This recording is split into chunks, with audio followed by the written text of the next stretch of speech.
पिछले रविवार के भी पिछले रविवार में 9 तारीख को जहाँ बंद किया था वहीं से आरंभ करता हूँ। इस वर्ष वर्षा में प्रति रविवार को कबीर साहब के साखी प्रकरण की साखियों पर विचार करता रहा। आज 123वीं साखी 22वीं साखी। अमृत केरी मोटरी सिर से धरी उतार, जाहि कहो मैं एक है सो मोहि कहे दुई चार। अमृत केरी मोटरी सिर से धरी उतार। संसार के लोगों ने अमृत की गठरी सिर से उतार के अलग रख दी। जिसको मैं कहता हूँ एक है, वो मुझे दो चार उल्टी सीधी कहता है। अमृत का शाब्दिक अर्थ होता है जो, अमृत का शाब्दिक अर्थ होता है जो न मरे। मृत शब्द है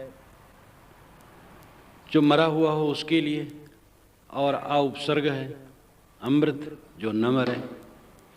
और अमृत उस काल्पनिक वस्तु को कहते हैं जिसको पी लेने के बाद आदमी मरता नहीं, लेकिन वो कहीं है नहीं। जहर तो है, जहर आजकल तो विज्ञान इतना जहर दे दिया है कि बहुत छोटे बाजार में जहर खरीद सकते हैं, और अमृत इस भूमंडल में कहीं नहीं खरीद सकते।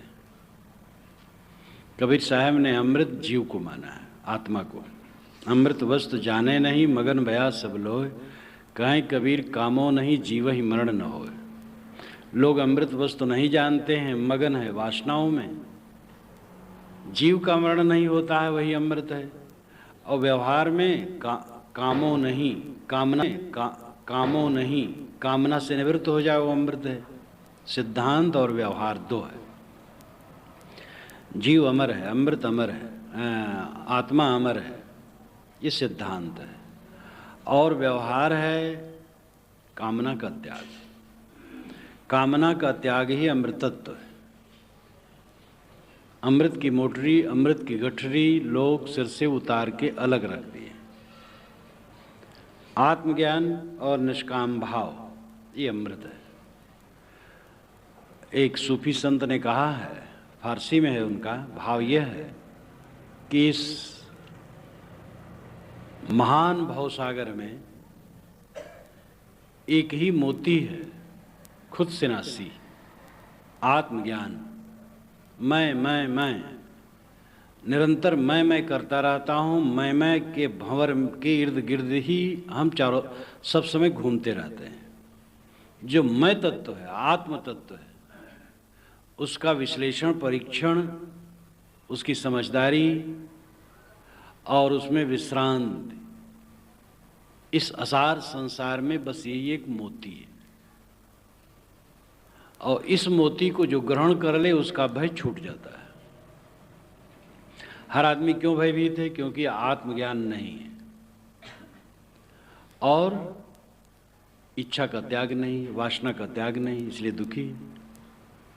अपने आप को नहीं पहचानता, अपने आप को मानता मैं देह हूँ, जीर्ण हो रहा हूँ, मर जाऊंगा, कहीं एक्सीडेंट न हो जाए, बीमारी न आ जाए, ये न हो जाए, वो न हो जाए।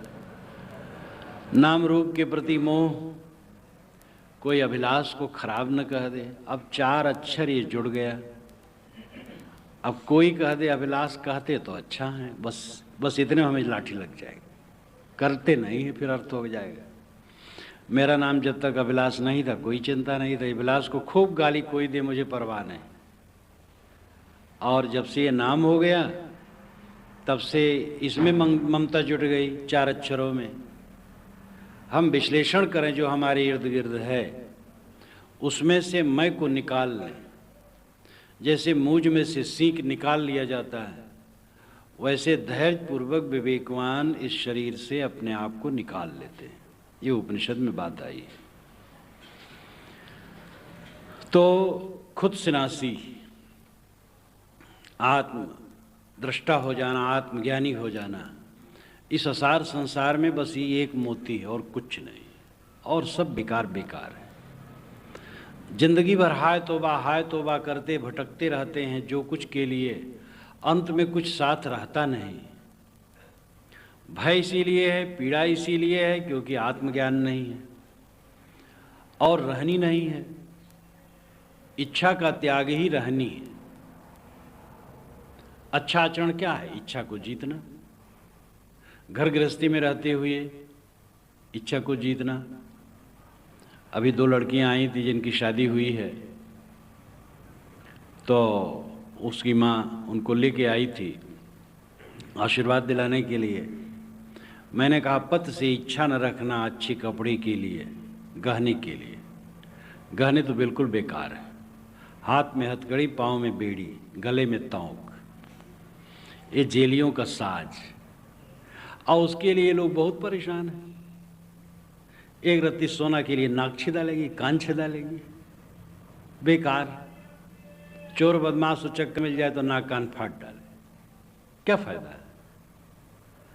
माता पिता पैसा दे दे, वो फिक्स डिपॉजिट में रख दें, कुछ ब्याज बढ़े, अच्छा होगा, आगे काम देगा। गहना तो घिसता है रोज रोज, और जान का जोखिम, क्या फायदा? ठंडी में ठंडा है, गर्मी में गर्माए, शरीर को काला करे, दुर्बल करे। इसलिए गहने की तो इच्छा न रखना। और कपड़ा जो दे दे पति बस ठीक है।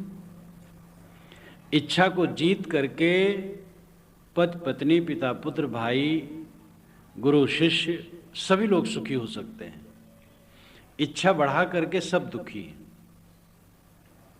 इच्छा का त्याग अमृतत्व है। आत्मा का बोध अमृतत्व है। और इस अमृत की गठरी को लोगों ने उतार के अलग रख दिया। और व्यापक रूप में वैसे तो इसमें सब कुछ आ जाता है। पवित्र विचार अमृत है। पवित्र विचार को हमने अलग रख दिया। साहब कहते जिसको मैं कहता हूँ एक है, मुझे 2-4 गाली देता है। जाय कहूँ मैं एक है, सो मोहि कहे 2-4। 2-4 से 2-4 उल्टी सीधी बात भी कह सकते हैं, या 2-4 बहुत से देवी देवता। मैं कहता हूँ एक आत्मा ही सच है, लोग कहते हैं आत्मा कैसे सच है? देवता के बिना कैसे चलेगा आत्मा? देवता चाहिए।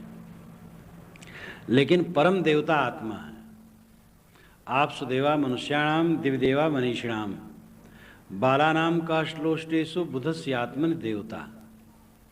आप सुदेवा मनुष्याणाम, साधारण मनुष्यों के लिए आप सुदेवता। आप सुनाम पानी, गंगा जमुना नदियाँ, ये सब देवता। आप सुदेवा मनुष्याणाम दिव्य देवा मनीषिणाम, मनीषी चिंतक, विद्वान लोगों के लिए, चिंतक न कहना चाहिए, विद्वानों के लिए दिव्य प्रकाश स्वरूप चमकते हुए तारे देवता।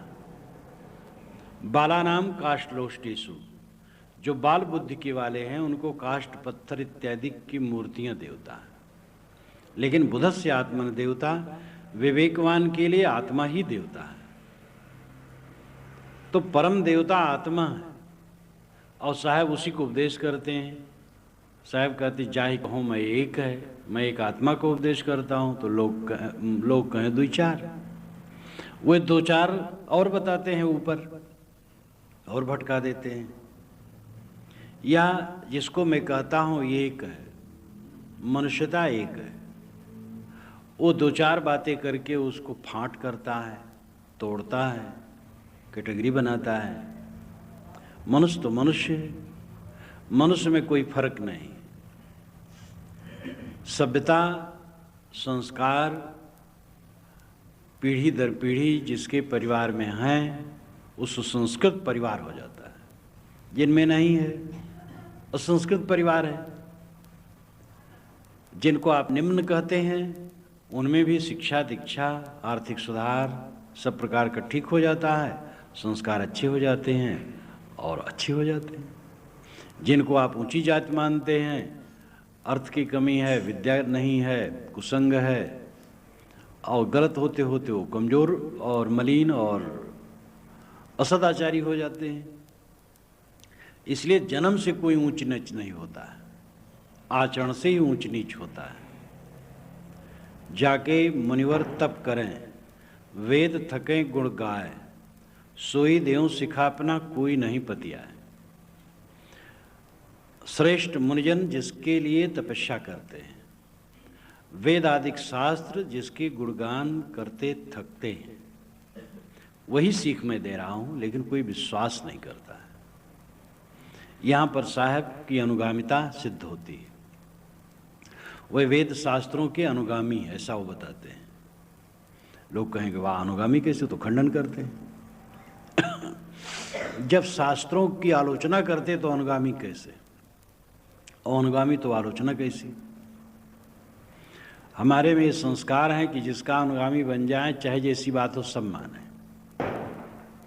और जिसके अनुगामी न बने उसकी चाहे कितनी अच्छी बात हो न माने। और यही जड़ता है।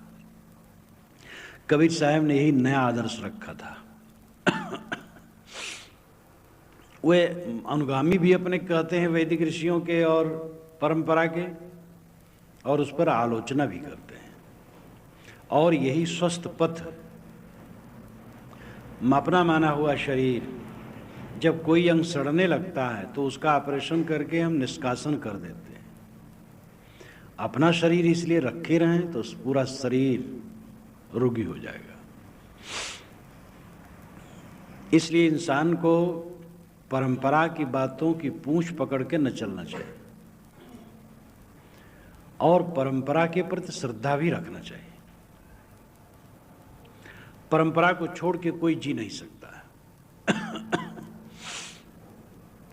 हम परंपरा प्राप्त भाषा से बोल रहे हैं, परंपरा प्राप्त भाषा को छोड़ दे बोल नहीं पाएंगे। लेकिन परंपरा में जो गलत बातें आ जाती हैं उसको छोड़े बिना भी समाज का उद्धार नहीं होता है। इसीलिए परंपरा का आदर भी करना चाहिए और परंपरा में विचार भी करना चाहिए। सद्गुरु कहते हैं मुनिजन जिसके लिए तपस्या करते हैं, वेद शास्त्र जिसके गुण गाते हैं, वही सीख मैं दे रहा हूं।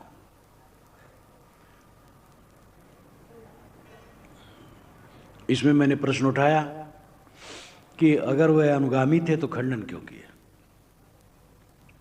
और खंडन किए तो अनुगामी कैसे। मैंने 3 दिन के अधिवेशन में एक दिन कहा था कि पंडितों ने 55 मुद्दे कलिवर्ज कह करके वेद और वैदिक साहित्य के नियमों का तिरस्कार कर दिया। क्योंकि वेद जब बने और उत्तर वैदिक काल तक, और जब वैदिक शास्त्र बने, तब के संस्कार और रस्म रिवाज, मान्यताओं, विश्वासों में और आज में बड़ा अंतर है। इसलिए कोई 1000 वर्ष से कलिवर्ज लिखा जाने लगा शास्त्रों में, और ऐसे 55 मुद्दे हैं जो वेद समर्थित हैं, शास्त्र समर्थित हैं, लेकिन पंडितों ने उसको कलिवर्ज कह करके त्याग दिया। कलिवर्ज का मतलब कलिकाल में ये नहीं चलता। हम कलिकाल में हैं तो ये नहीं चल सकता। जैसे नियोग, महाभारत के बड़े बड़े पात्र नियोग से पैदा हुए। पुरुष कहीं का है, स्त्री कहीं का है, और दोनों के संयोग से बच्चे पैदा किए गए। ये आज नहीं चलता है, और बहुत ऐसी चीजें हैं। तो सभी परंपरा वाले विचार करते हैं और कुछ न कुछ शोधते हैं। इस्लाम परंपरा बड़ी कट्टर है, परंतु क्या हजरत मोहम्मद के ज़माने की बात बिल्कुल आजकल मानी जाती है? क्या उनकी परंपरा में सब वही बात चल रही है? मौलवियों ने जब उल्टा पलटा कहा तो मुस्लिम नवयुवकों ने एक बार एक मीटिंग की थी और एक लेख लिखा था, उसको मैंने पढ़ा था कि क्यों नहीं ये चटाई पर बैठ करके खजूर खाते हैं मौलवी लोग। जब कहते हैं हम पुराने हैं तो चटाई बैठ करके खजूर खाएं। और खूब तरक्की किया था मौलवियों पर। परंपरा से सब आगे बढ़ते हैं।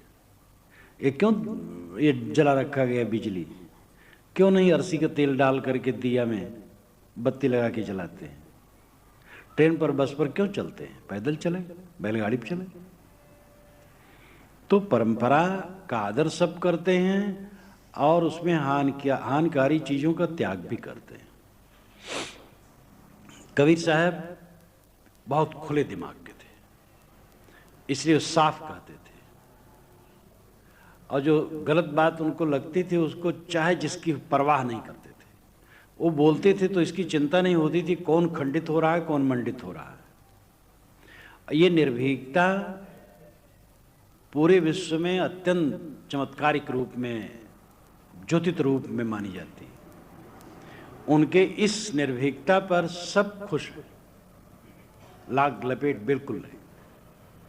लेकिन इतना होने पर भी ये शब्द भी कहते, देखो जाके मुनिवर तप करें वेद थके गुण गाए, सोई देव सिखा अपना कोई नहीं पतियाए। कोई नहीं पतियाए मजबूरी क्यों? ये सबके पास मजबूरी रही।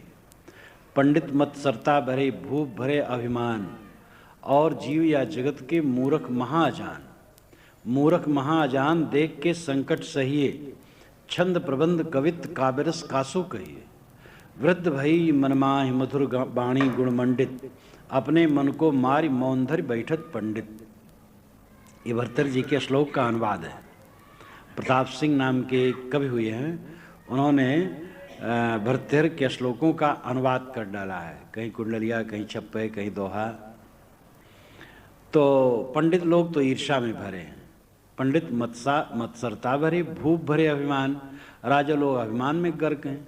और जीव या जगत के मूर्ख महाजान, और जीव है सब मूर्ख हैं। मूर्ख महाजान देख के संकट से, इनको देख करके संकट होता है। छंद प्रबंध कवित्त काव्यरस कासो कहिए। इसलिए वृद्ध भई मनमाहि मधुर बाणी गुणमंडित, अपने मन को मारि मौन धरि बैठत पंडित।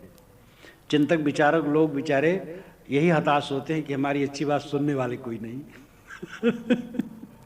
और ये सब समय रहा है, आज ही नहीं सब समय। तो साहब कहते कोई नहीं पतिया, कोई विश्वास नहीं करता है। कोई विश्वास न करता तो कैसे परंपरा चलती? साहब की वाणी देश विदेश में कैसे गूंजती? तो कथन भी सापेक्ष है। कोई तो सुना ही समझा ही तभी चला। आज लाखों करोड़ों लोग सुन समझ रहे हैं। मतलब है कि अपेक्षित सुधार लोग नहीं करते, ग्रहण नहीं करते। जो कबीर साहब आत्मज्ञान का खरा विचार कहते हैं, वेद शास्त्रों में भी जगह जगह है। वेदों में कर्मकांड बहुत है, लेकिन जहां आत्मज्ञान का विषय है, हीरे मोती की तरह है। इतना बढ़िया है कि आश्चर्य होता है। द्वासुपर्णा सृजा सखाया, समानम वृक्षम परिशस्व जाते, तयोरन्य पिपलम स्वादवक्तन नस्नन नन्यो अभिचाक्षी। ये वेद का प्रसिद्ध मंत्र है, जो रागी और विरागी जीव के लिए दो पक्षी के रूपक में बताया गया। रागी एक पक्षी है, दो पक्षी हैं, समान पेड़ पर बैठे हैं।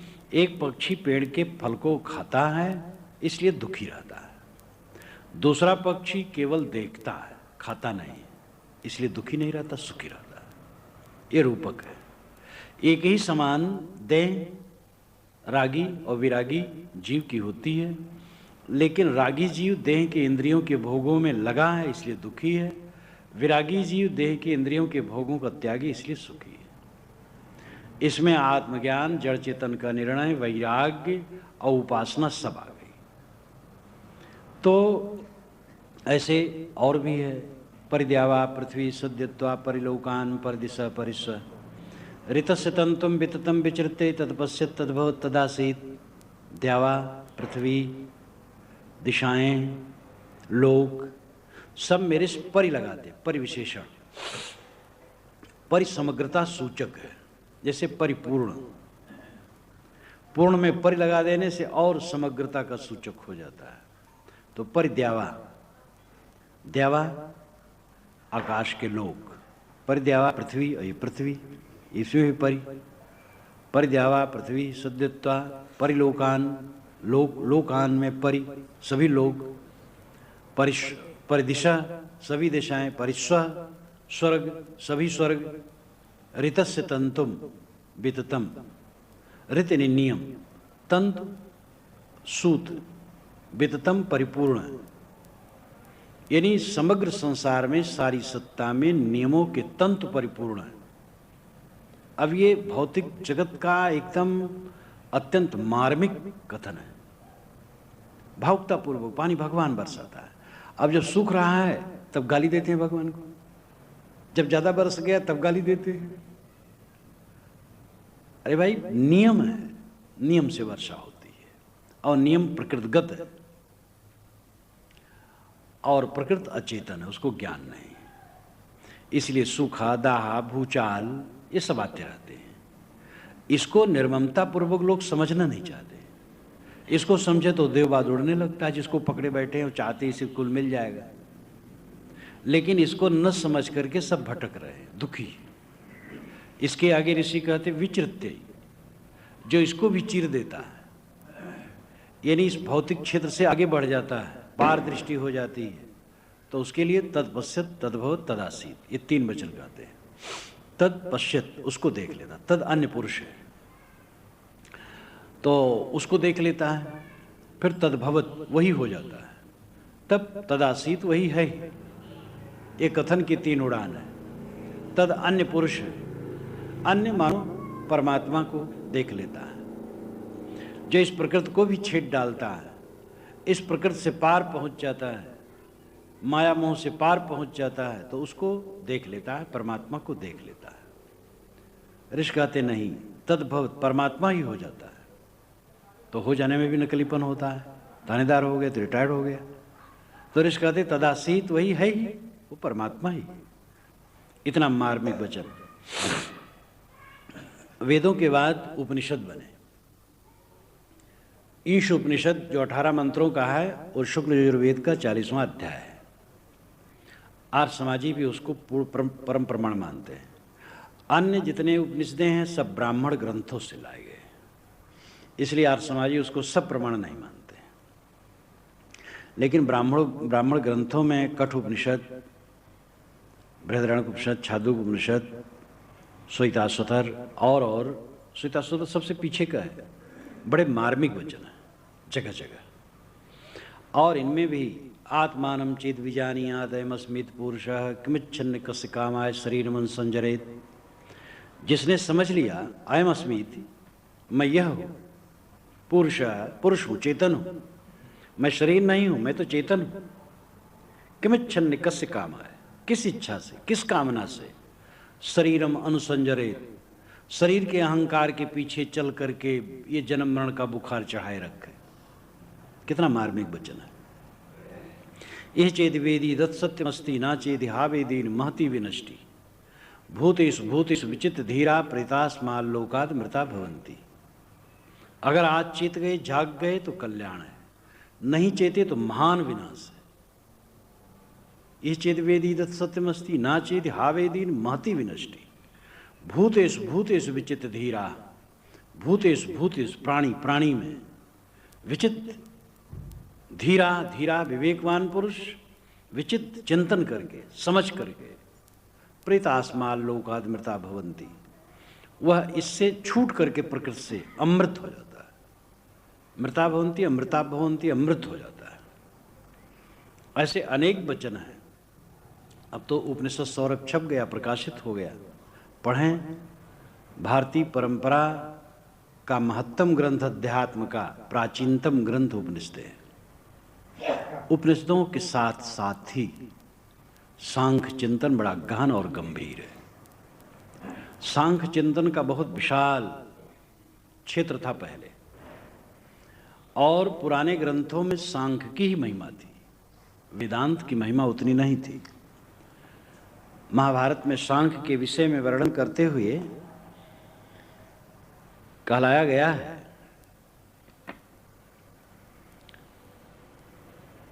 भीष्म पितामह ने युधिष्ठिर से कहा है, तो रूपक है किसने कहा, लेकिन विषय ज्ञानम महद यद्य महत्सु राजन वेदेषु सांख्येषु तथैव योगे यच्चापि दृष्टम विविधम पुराणे सांख्यागतम तन्निखिलम नरेंद्र। अय नरेंद्र, अय राजन, जो महान ज्ञान है, ज्ञानम महद यद्य महत्सु राजन, जो महान से महान ज्ञान है, वेदेषु सांख्येषु तथैव योगे, वेद का हो, सांख्य का हो, योग का हो, यच्चापि दृष्टम विविधम पुराणे, और विविध पुराणों में भी जो कुछ दिखाई देता है, सांख्यागतम तन निखिलम नरेंद्र। अय नरेंद्र, वो निखिलम नाम संपूर्ण सांख्य से ही आगत है, सांख्य से ही आया है। यच्चेतिहासेषु महत्सदृष्टम यच्चार्थशास्त्रे नृपशिष्टजुष्टे ज्ञानम च लोके यदि हास्ति किंचित सांख्यागतम तच्च महन महात्मन।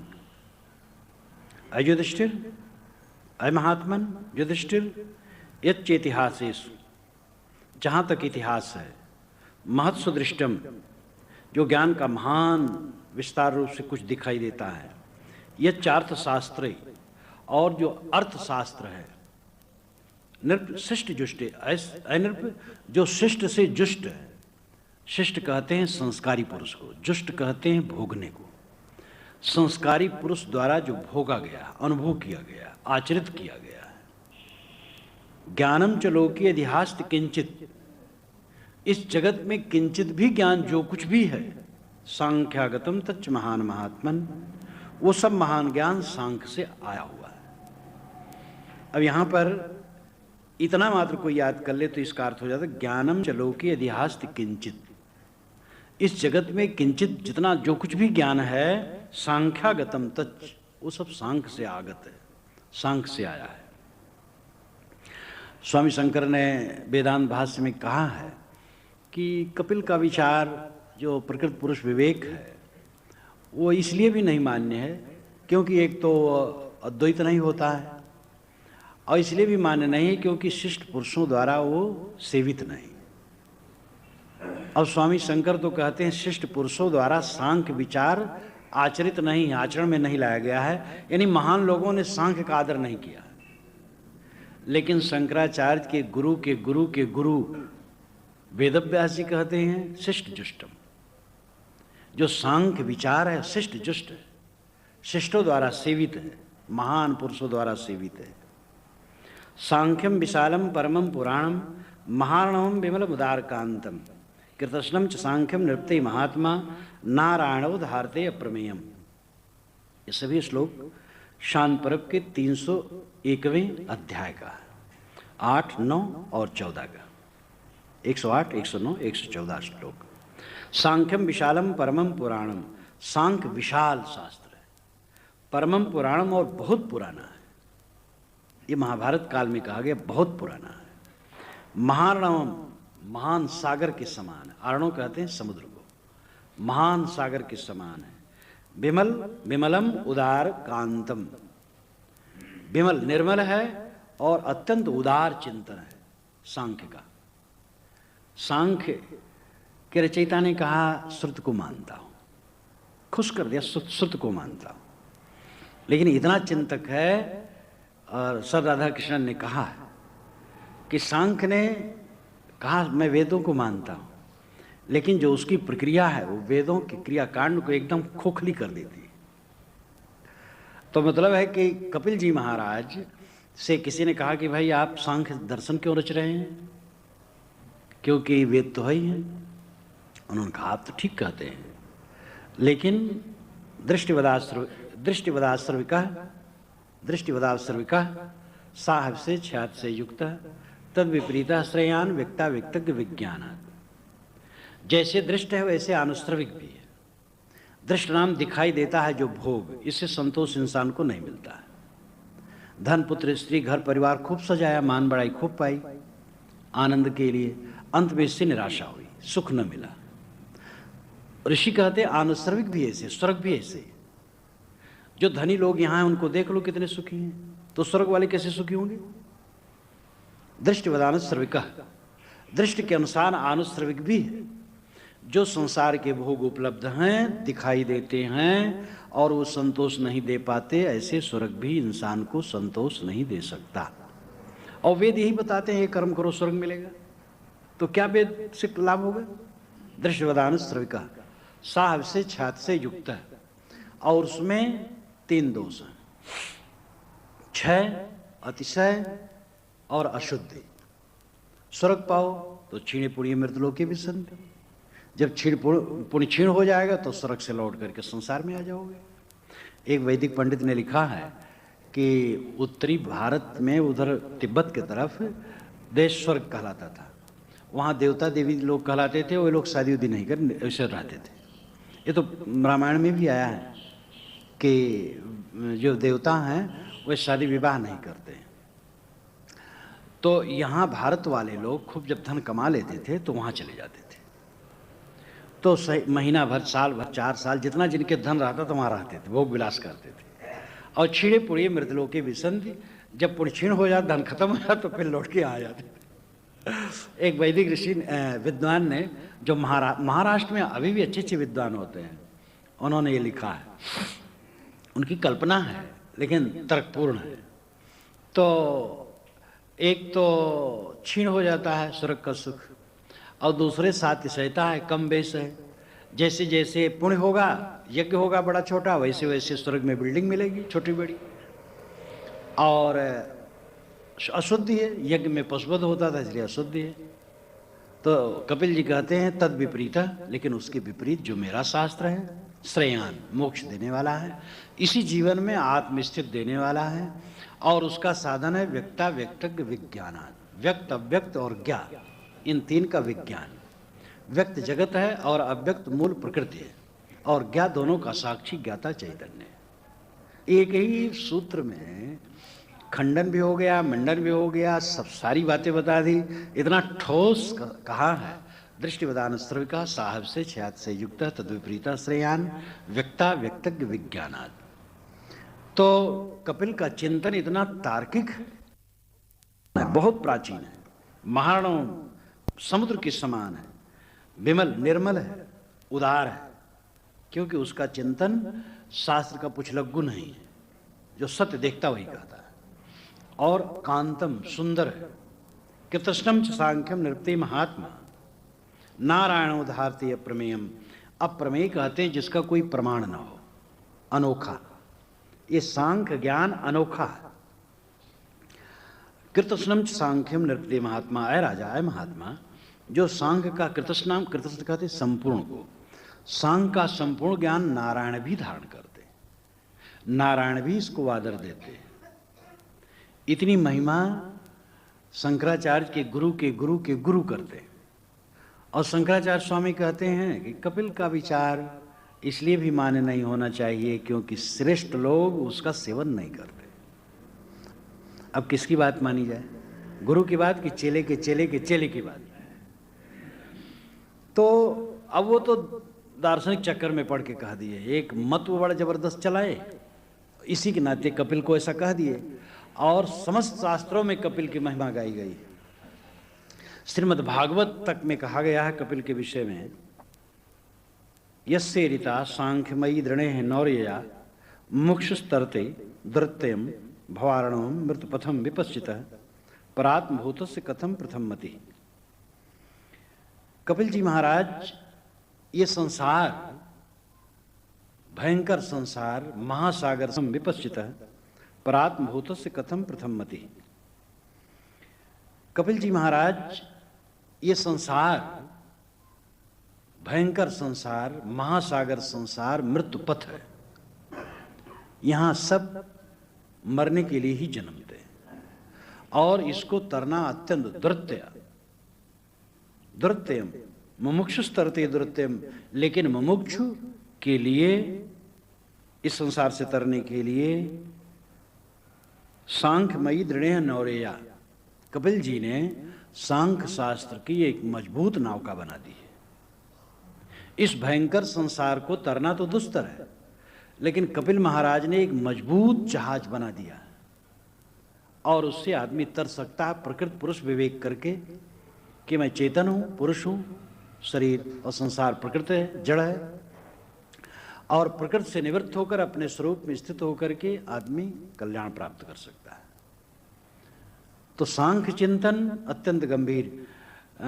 ये मैं बारंबार आप लोगों के सामने कहा करता हूं कि अर्थली कौटिल्य अर्थशास्त्रम में कौटिल्य ने शास्त्र आरंभ किया तो शुरू ही में लिखा अनवीक्षी, त्रयी, वार्ता और दंड, ये 4 विद्याएं हैं।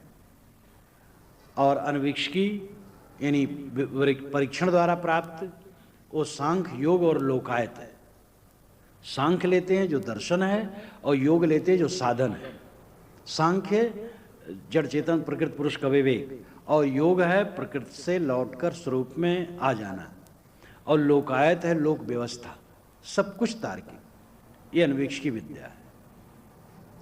और महाभारत में और एक जगह कहा गया, ना सांख्य समम ज्ञानम ना योग समम बलम, सांख्य के समान ज्ञान नहीं, योग के समान बल नहीं। आचार्य रामचंद्र शुक्ल ने भी रिडल ऑफ द यूनिवर्स, हैकल के पुस्तक रिडल ऑफ द यूनिवर्स, जो भौतिकवाद की बड़ी दृढ़ पुस्तक और पतली सी है, उसका अनुवाद करते हुए कहा कि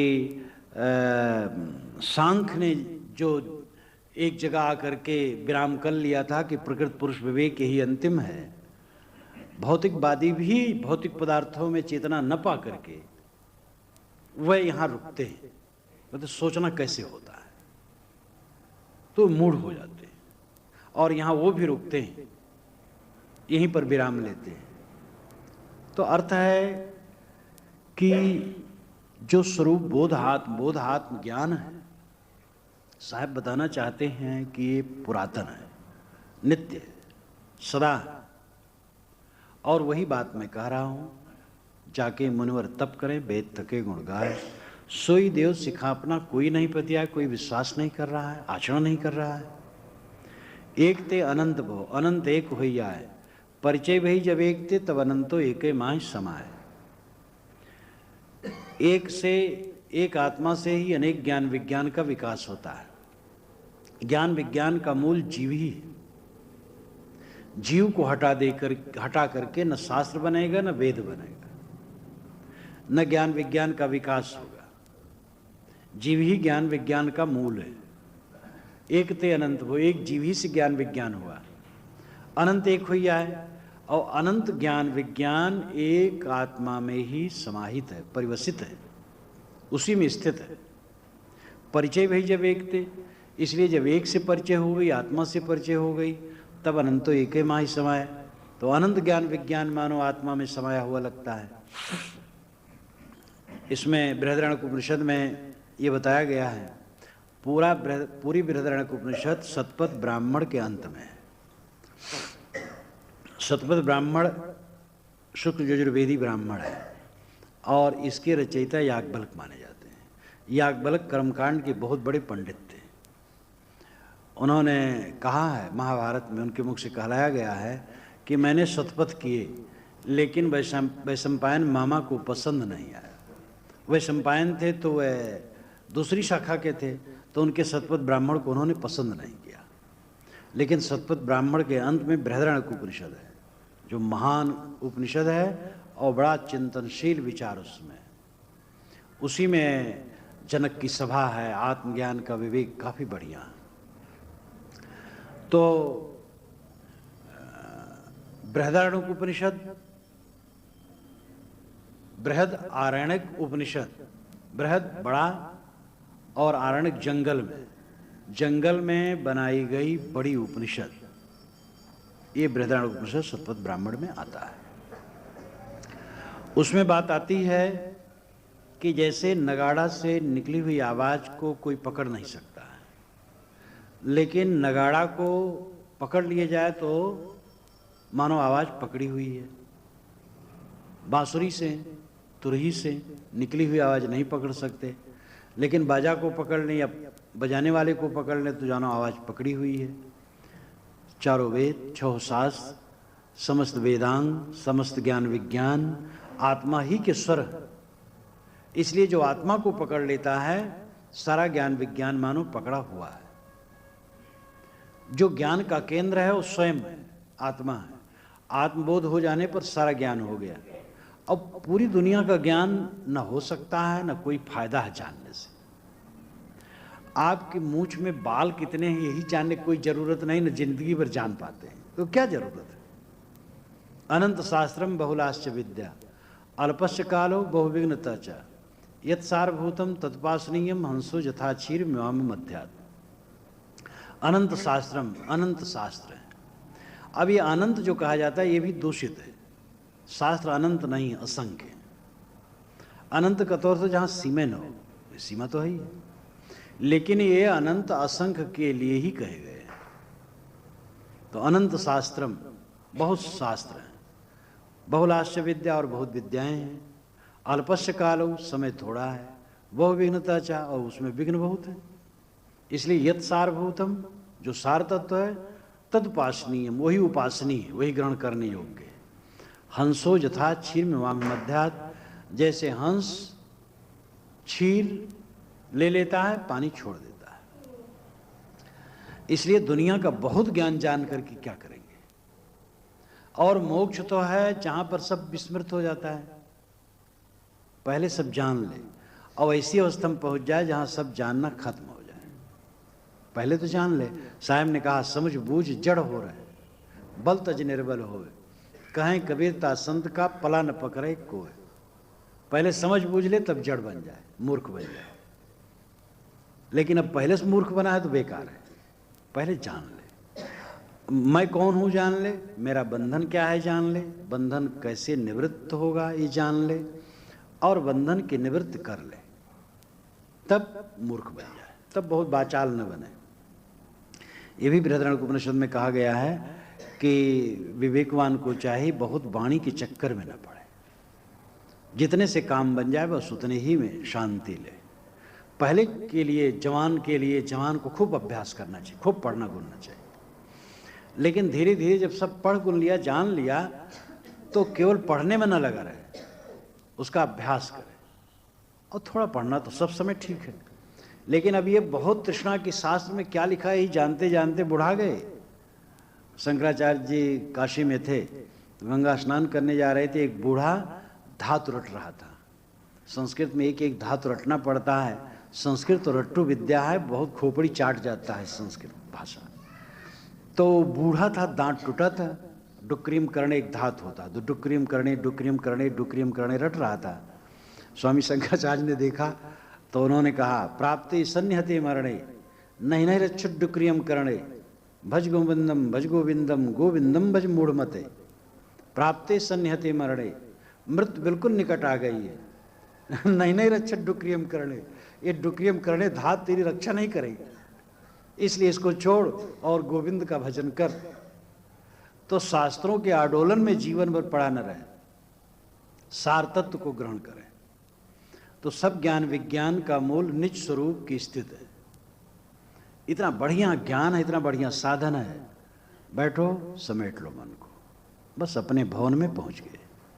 आपका अभेद्य किला, अजर अमर भवन, जिस पर बमबारी नहीं हो सकती, शरीर के मिटने पर जो नहीं मिट सकता, सब कुछ छिन जाने पर जो नहीं मिट सकता, रुपया पैसा धन दौलत परिवार के लोग छुट जाएं तो भी नहीं छुट सकता, उस स्वरूप स्थित पक्का भवन है। संकल्प शांत हुआ, बस पा गए। बहुत गुड़ जो बना करके रखा हो, गुड़ उड़ कुछ नहीं, बड़ा सरल है। आपका अस्तित्व बोध सब समय होता है, मैं हूं, जो मैं तत्व है वही चेतन है। और मन बाहर भटकता है, बस दुख है, समेट लो, अपने आप रह जाओ, बस विचार छोड़ दो, बस अपने आप। जहां संकल्प छुटे बस स्वयं रह गया, और शीतल वही स्वरूप स्थित अभेद्य किला है। तो सभी ज्ञान विज्ञान का केंद्र आत्मा है, जीव है, चेतन है। एक आत्मा से ही सारा ज्ञान विज्ञान होता है, और सब ज्ञान विज्ञान आत्मा में ही परिवसित होते हैं। इसलिए जब एक से परिचय हो जाती है, आत्मज्ञान से परिचय हो जाता है, तब अनंतो एक माह समाय, अनंत ज्ञान विज्ञान एक में समाया हुआ लगता है। सारा वेद शास्त्र स्वरूप ज्ञान है, आत्मज्ञान है, और सारा ऐश्वर्य प्राप्त करना क्या है, स्वरूप स्थित आत्म शांति। बहुत कूड़ा कबाड़ धन दौलत है, आत्म शांति नहीं तो क्या है। और आत्म शांति पा गई तो क्या चाहिए। हजरत मोहम्मद की बात बारंबार याद आती है कि सूखी रोटी और पानी, इसी पर तेरा अधिकार है और किसी पर अधिकार नहीं। एक जगह उन्होंने कहा है हदीस में, सूखी रोटी और पानी पर तेरा अधिकार और किसी पर नहीं। एक जगह लिखा है कि हजरत मोहम्मद को सप्ताह में 2 दिन भी जौ की रोटी भी पेट भर नहीं मिलती थी। इतने इतने बड़े बड़े पुरुष हुए हैं। कोई समझे कि धन से ही आदमी बड़ा हो जाता, बड़ी भूल है। धन जरूरी है शरीर की रक्षा के लिए, लेकिन जो हम आध्यात्मिकता को छोड़ करके केवल धन को समझ लिए हैं सब कुछ है, यही भूल है। संतुलन होना चाहिए। धन ठीक है, धन काम देता है, लेकिन धन से जो ऊपर है वो आत्मा है, आत्मज्ञान है। एक शब्द गुरुदेव का ताका अनंत विचार, थाके मुनिजन पंडिता वेद न पावे पार। गुरुदेव का एक विचार, उस पर अनंतो विचार होता। एक शब्द गुरुदेव का, गुरुदेव के एक शब्द पर अनंत विचार हुए हैं। मुनिजन विचार करते करते थक गए हैं, वेद भी पार नहीं पाते। एक शब्द वो क्या, अब अपना अपना अर्थ लगा लो जो भी हो। एक शब्द गुरुदेव का ताका आनंद विचार, थाके मुनिजन पंडिता वेद न पावे पार। कबीर पंथ के एक बहुत बड़े विद्वान संत, जो न्याय, सांख्य, योग, वेदांत, व्याकरण सबके आचार्य हुए हैं। 2 वर्ष हुआ शरीर छुट गया, तो कबीर साहब ने कहा आधी साखी कबीर की 4 वेद का जीव। कबीर की आधी साखी 4 वेद का सार तत्व है। तो उन्होंने मुझसे पूछा वो आधी साखी कौन हो सकती है। मैंने कहा आप बताइए। तो आदि साखी बहुत ऐसी साखियां हैं, श्लोक होते हैं, हर जगह वाणी होती, थोड़े में बहुत कुछ होता है। जो तू चाहे मुझको छाड़ सकल की आस, आदि साखी काफी है। और इस पर राधा स्वामी मत के संत जो शिवरत लाल जी लिखे हैं कई खंडों में कबीर साहब पर। तो लिखा है कि तत्व जीवा यहाँ जब ब्राह्मण बंधु यहाँ रहे भड़ोत जिले में शुक्ल तीर्थ में, तो कबीर साहब चलने लगे। तो दोनों भाइयों ने कबीर साहब पैर पकड़ लिया, महाराज यहीं रहिए, बड़ा अच्छा एकांत है, भजन करें, आपको हम छोड़ना नहीं चाहते। तो साहब ने कहा जो तू चाहे मुझको छाड़ सकल की आस, मुझे ऐसा हो रहा सब सुख तेरे पास। अगर तुम मुझे चाहते हो तो सब काम ना छोड़ दो, मेरे समान निष्काम बन जाओ, बस सुखी हो। अब मेरा हाड़ चाम का शरीर तुम पकड़ करके कहाँ तक रखोगे। तो एक शब्द गुरुदेव का ताका आनंद विचार, गुरुदेव का एक शब्द भी ऐसा है जिस पर अनंत विचार हुए हैं। थाके मुनिजन पंडिता, मुनि और पंडित सब थक गए, वेद न पावे पार, वेद नहीं पार पाता। वह वास्तव में आत्म शांति या मोक्ष, मोक्ष शब्द काफी है। मोक्ष वह शब्द है, मोक्ष को हम ब्रह्म क्यों चाहते, ईश्वर क्यों चाहते, राम क्यों चाहते, मोक्ष के लिए। सब कुछ क्यों चाहते, काम भोग क्यों चाहते, मोक्ष के लिए। सिनेमा हॉल में क्यों जाते, मोक्ष के लिए। शराब क्यों पीते, मोक्ष के लिए, टेंशन न रहे। गुजरात में एक आया संस्कृत का अच्छा विद्वान और महाशराबी, तो कहा महाराज मैं संस्कृत अच्छा जानता हूँ लेकिन शराब पीना नहीं छोड़ पाता हूँ। मैंने कहा क्यों पीते हो, कहे पहले तो आदत पड़ गई पीते पीते, फिर अब बड़ी उलझन हो गई, टेंशन बहुत हो जाती है, इसलिए पी लेता हूँ तो टेंशन नहीं रहता है। अब के कितने समय तक टेंशन नहीं रहता है, कि जब फिर नशा उतरता है फिर टेंशन हो जाता है। हम के शराब के लिए भी एक नया टेंशन बना लिए हो। तो जो कुछ आदमी करता है, चाहे सिनेमा हॉल में जाए, चाहे शराब पिए, चाहे कुछ भी करे, मोक्ष के लिए करता है, दुख से छूटने के लिए करता है, लेकिन वो रास्ता सही नहीं, महंगा है और फल बहुत थोड़ा है और दुखदायी है।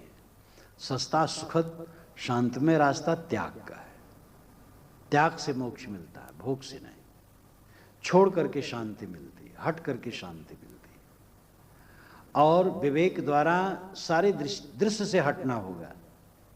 आदमी चिपका रहता है, जो कुछ मिलता है चिपका रहता है। ये प्राणी पदार्थ जो दिखाई देते हैं रहने वाले थोड़े हैं, ये पानी धारक समान बदलते चले जाएंगे। बचपन से आज तक जितने लोग मिले वो कहाँ हैं। मैं तो जब याद करता हूँ जीवन के पिछले हिस्से को तो मन बैराग से भर जाता है। बचपन में जितने लोग मिले, बचपन के जितने मेरे मन के आधार थे उनमें अब कोई नहीं। जवानी अवस्था में जितने आधार थे उनमें 95% नहीं, और अभी अभी सात मार्ग में आने पर जितने लोग थे उनमें 2-4 लोग रह गए। और यहाँ पर जब से बैठे कितने आए और कितने गए, और वैसे आते जाते रहेंगे, चाहे घर हो चाहे समाज हो। घर में तो लोग जन्म लेते हैं, मरते जाते झगड़ा झंझट करते रहते हैं, उसी में पड़े रहते हैं। साधु मामल अलग है, आते हैं जाते हैं। कुछ लोग समर्पित होते सदा के लिए, और वो समर्पित होते ही कुछ लोग समर्पित नहीं होते, आधा मन उठाए रहते हैं, आधा मन उठाए रहते हैं, इसलिए बीच में चले जाते हैं। और ये भी होता रहेगा, सदा होता, दोनों प्रकार के लोग रहेंगे। कुछ लोग कमजोर मन के होंगे, कमजोर होकर के घर में लौट जाएंगे।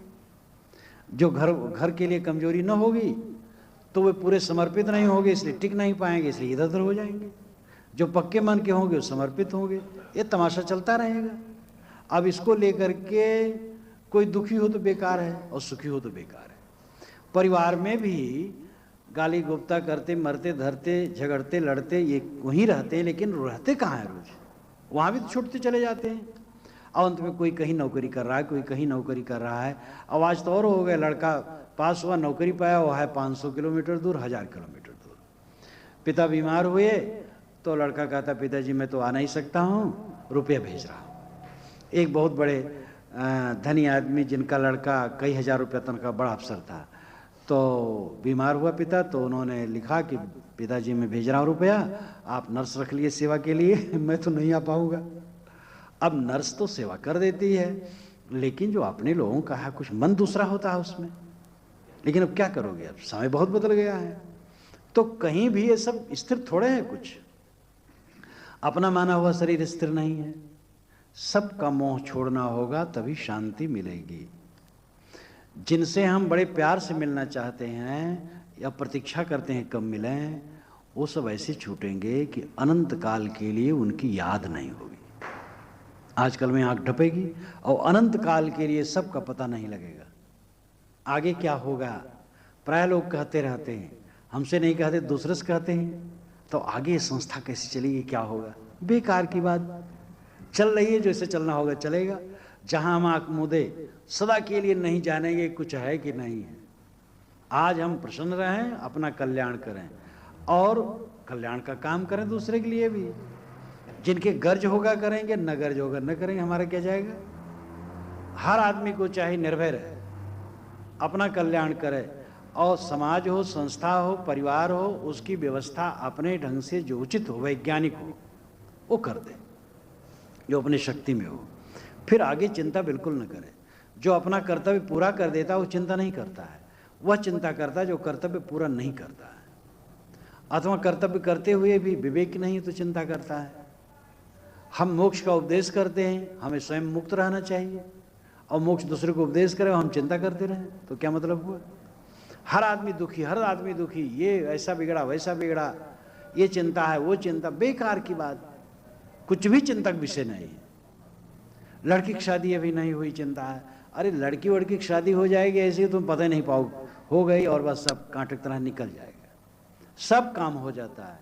ये सबसे बड़ी देन जो ये मौत के लिए बड़ा डर है, ऐसा आराम से चला जाएगा कि पता ही नहीं लगेगा कहाँ गया। ये शरीर ही पता नहीं लगेगा कहाँ गया। दूसरे लोग देखेंगे कि गंगा किनारे जलाया जा रहा है, या गाड़ा जा रहा है, या पानी में फूंका जा रहा है, पानी में फेंका जा रहा है, दूसरे लोग देखेंगे, हमें पता नहीं रहेगा। तो अपने मन को ठीक रखे, बस मन को ठीक रखो, साथियों के साथ अच्छा व्यवहार रखो, सद्भाव रखो, ममता कहीं न बनाओ। ममता महाफांसी है, किसी में ममता करना महाफांसी है। जहां हम ममता करते हैं वहीं पीड़ा होती है। ममता न करे तो पीड़ा की कोई गुंजाइश नहीं। समता सद्भाव से जीवन व्यतीत किया जाए, कोई दुख नहीं है। तो हमें निर्बंध होकर के जीने की जरूरत है। साहब कहते मोक्ष के विषय में अनंत विचार हुए हैं। मुनिजन लोग और वेद सभी ने चिंतन किया, नहीं वेद के ऋषि ने भी चिंतन किया है। वेद न पावे पार। और मोक्ष क्या है? मोक्ष है मोह का क्षय। मोक्ष मोह और क्षय देहाती ढंग से हम व्याख्या कर लें। हम लोग कोई पंडित नहीं है, शब्द शास्त्री नहीं है। मोह से मोह, क्षय से क्षय। मोह का क्षय हो गया बस मोक्ष। और उसके मोह का क्षय करना है जो हमारा नहीं है। हमारा हो तो हम मोह करें, हमारा कुछ है ही नहीं है, शरीर ही हमारा नहीं तो किसका मोह करें। अब आप कहेंगे अरे ये तो बात है किसी नहीं, है तो जरूर, लेकिन थोड़े समय के लिए, और नहीं है सदा के लिए। ये संस्था हमारी है, ये शरीर हमारा है। कितने दिन के लिए? थोड़े समय के लिए। और जब शरीर छूट जाएगा तो सदा के लिए मेरा नहीं है। तो है बहुत थोड़े समय के लिए, 2 वर्ष के लिए, 4 वर्ष के लिए, 10 वर्ष के लिए, 20 वर्ष के लिए, 50 वर्ष के लिए, 100 वर्ष के लिए, और नहीं है अनंत काल के लिए। तो ऐसी जगह ममता करने की क्या जरूरत है?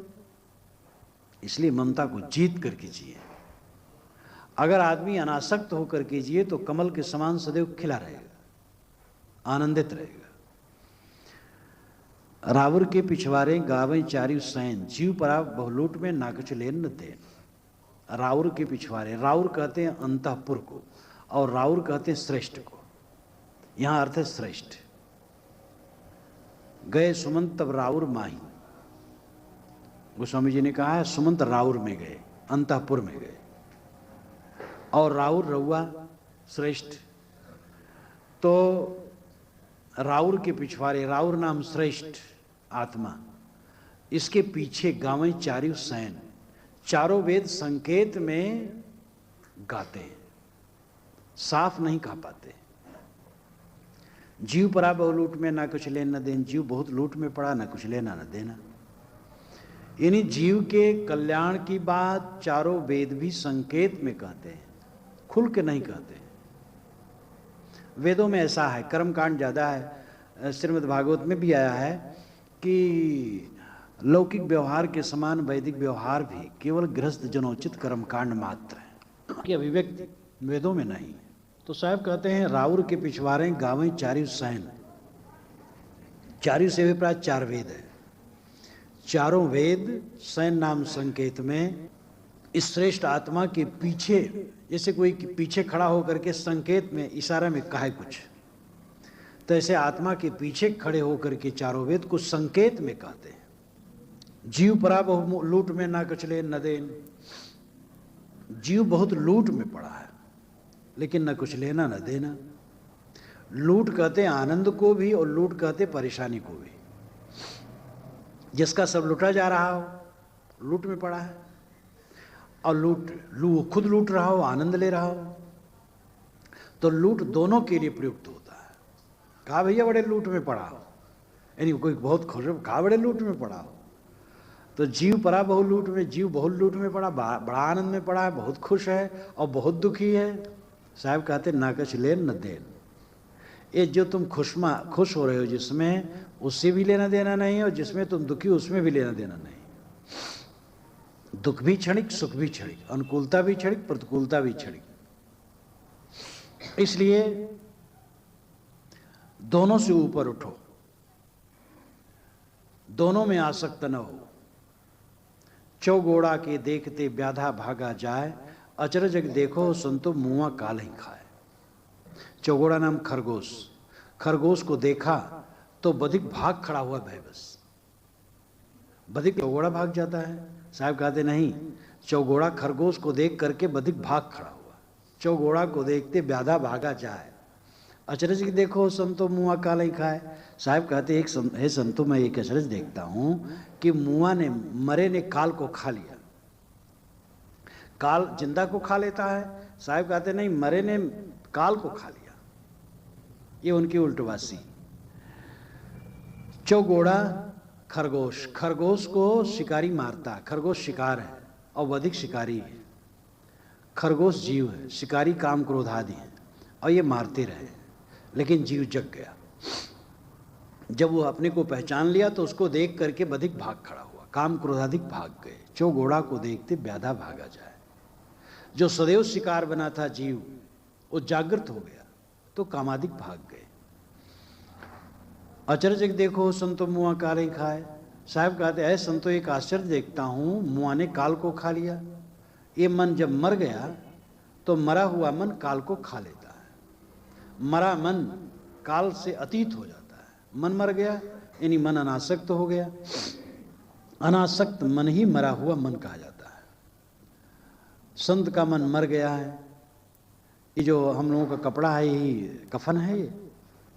ये कफन पहन करके मरना चाहिए भाई ठीक से, और कफन पहन करके भी जिंदा रहे तो ठीक नहीं है। तो मन मर जाए, मन को मारे। मन जिसका मर गया तो काल मानो मर गया। मुआ काल ही खाए, मरा हुआ मन काल को खा लेता है। काल कहते समय को, दिन मिनट सेकंड घंटा वर्ष इत्यादि। काल कहते हैं क्षणिक वस्तुओं को, जो बनता है मिटता है, वो पदार्थ काल ग्रसित है। और काल का अर्थ है कामादिक। काल का अर्थ है भवव्याधि, मानस रोग, अज्ञान अविद्या।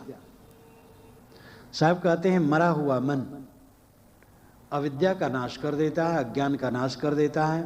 यानी जिसका मन मर गया उसका बेड़ा पार हो गया, जिसका मन अपने वश में हो गया उसका बेड़ा पार हो गया। कबीर साहब प्रतीकों में, उल्टवासियों में और अद्भुत अद्भुत कथनों में अपनी बातें कहते हैं। इसीलिए कुछ ही पदों को छोड़कर और पदों का रहस्य न जाने तो पल्ले पड़ने वाला नहीं। और गुरुमुख, इसीलिए बारंबार कहा जाता है, मैं जब कबीर पंथ में आया तभी सुनने लगा, भैया गुरुमुख से पढ़ो। जब हम बीजक पढ़ने लगे तो कहाँ पढ़ो, तो गुरुमुख से पढ़ो तब पता लगे। और सचमुच में ऐसा ऐसा वचन कि कुछ समझे में क्या कह रहे हैं। अब यही मुआ काल ही खाए, मुर्दा काल को खा रहा है। मरा हुआ मन मुर्दा हो गया, शांत हो गया। अब शांत मन काल को खा लिया, विद्या को खा लिया, विकार को नष्ट कर दिया। शांत मन निर्विकारी होता है, सुखी होता है। शुरू में कहा था कि अमृत की गठरी लोगों ने सिर से उतार के रख दी, और फिर कहा कि जिसके लिए वेद शास्त्र सब कहते वही मैं भी कह रहा हूं। अनंत ज्ञान आत्मा का ही स्वरूप है। जो आत्मा को पहचान ले, अनंत ज्ञान अपने आप में ही चरितार्थ हो जाएगा। कुल मिलाकर के साहब आत्मा पर हमको लाते हैं, अपने को पहचानो, अपने को समझो और वासना का त्याग करो और अपने आत्म में विश्राम पाओ।